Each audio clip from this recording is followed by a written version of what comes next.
আসসালামু আলাইকুম প্রিয় ফুটবল ফ্যান্স। ব্যালন ডিওরের পাওয়ার র্যাঙ্কিং সংক্রান্ত একটা আলোচনা আরও একবার goal.com-কে রেফারেন্স পয়েন্ট হিসেবে শুধুমাত্র আলোচনার খাতিরে কথাবার্তা বলতে চাই। সেরা 10 জন নিয়ে শুরু করি, তবে মূলত প্রথম 3 জন এই মুহূর্তে যারা যথেষ্ট আলোচনা আছেন তাদেরকে নিয়ে কথাবার্তা বলবো। নানা প্ল্যাটফর্মে এখানে আপনি কমন পয়েন্ট খুঁজে পেতে পারেন। এই মুহূর্তে goal.com-এর এই লিস্টে 18 গোল 11টা অ্যাসিস্ট নিয়ে জামাল মুসিয়ালা 10 নম্বর স্থানে আছেন। অন্যদিকে তারই মতো জার্মান লিগে খেলা বেয়ার লেভারকুসেনের ফ্লোরিয়ান ভির্টস 18টা গোল 16টা অ্যাসিস্ট নিয়ে রয়েছে 9 নম্বর স্থানে।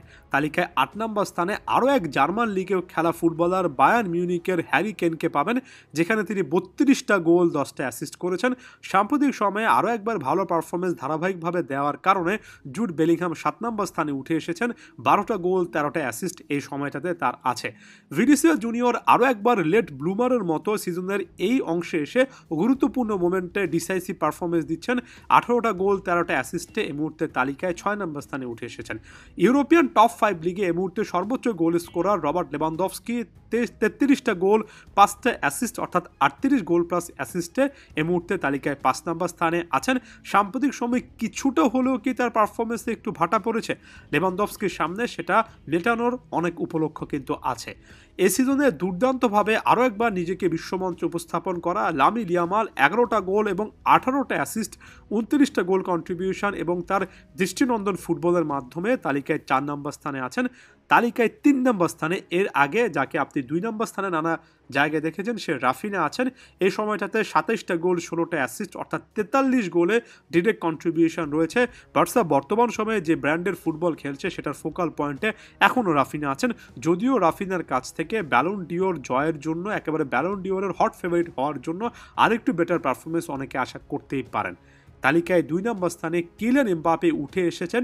এমবাপে উঠে এসেছেন বলতে হবে এই কারণে যে এর আগের অনেকগুলো র্যাঙ্কিংয়ে কিলিয়ান এমবাপেকে টপ 5-এর মধ্যে দেখলেও এতটা কিন্তু দাবিদার হিসেবে দেখিনি। তবে সর্বশেষ চ্যাম্পিয়ন্স লিগে দুর্দান্ত একটা হ্যাটট্রিক ম্যানচেস্টার সিটির বিপক্ষে এবং একাধিক লা লিগা ম্যাচে পারফরমেন্সের মাধ্যমে এই সিজনে 28টা গোল 5টা অ্যাসিস্ট 33 গোলে কন্ট্রিবিউট করে এই মুহূর্তে এই তালিকায় goal.com-এর মতে 2 নম্বর স্থানে কিলিয়ান এমবাপে উঠে এসেছেন।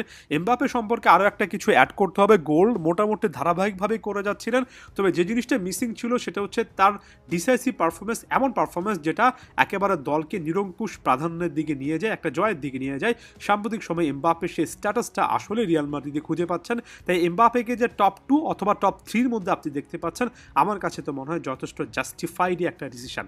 তালিকায় 1 নম্বর স্থানে এই মুহূর্তে মোহাম্মদ সালাহ রয়েছেন। তার এই সময়টাতে 32টা গোল 21টা অ্যাসিস্ট সব মিলে 53 গোলে কন্ট্রিবিউশন আনডাউটেডলি তালিকায় তাকে 1 নম্বর স্থানে রেখেছে এবং আমার কাছে তো মনে হয় এখন পর্যন্ত পারফরমেন্সে একেবারে বাকিদের সাথে একটা স্পষ্ট প্রাধান্য তৈরি করে বা ব্যবধান তৈরি করে মোহাম্মদ সালাহ 1 নম্বর স্থানে আছেন। সর্বশেষ ইপিএল ম্যাচেও 1টা গোল 1টা অ্যাসিস্টের মাধ্যমে ম্যানচেস্টার সিটির বিপক্ষে একটা কনভিন্সিং জয় তুলে নিতে ভূমিকা পালন করেছেন এবং তার এই 53 গোল নাম্বারের দিক থেকেও তাকে একটা সেফ জোনে রাখছে, কারণ এত গোল প্লাস অ্যাসিস্ট কিন্তু এই সময়টাতে অন্য কেউ করেননি।